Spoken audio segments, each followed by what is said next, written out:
மூன்றாவது தட்டில் பதிப்பதற்காக மேட்டுப்பாளையம் நேந்திரன் பெரிய தாரா போடும். 1 வருஷத்துக்கு மேலே வரும் தார் வரையுது.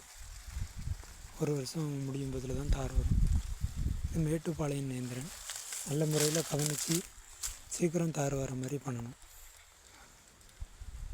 ஏன்னா அந்த சைடு போட்டிருக்கிறது வந்து நாட்டு நேந்திரன். இந்த பட்டத்தில் இந்த பாரில், அதாவது இந்த தட்டில் ஒவ்வொரு பார்லையுமே மேட்டுப்பாளையம் நேந்திரன் போட போகிறோம். இது நல்ல பலன் வரணும். மேட்டுப்பாளையம் நேந்திரன் வாழைக்கன்றுகள் பார்ப்பதற்கு நேந்திரன் கன்றுகள் போல தான் இருக்கும். தாறு தான் வித்தியாசம் இருக்கும். தாறு வாழையோட உயரம் மாறும். மற்றபடி கன்றுகள் வந்து பார்க்குறதுக்கு நேந்திரன் கன்றுகள் போலவே தோன்றும். வித்தியாசம் கண்டுபிடிக்க முடியாது. கன்றுகளில் அந்தந்த தாய் வாழையிலிருந்து வரக்கூடியதை தனியாக எடுத்து வச்சா தான் நம்ம வித்தியாசம் கண்டுபிடிக்க முடியும். நன்றி.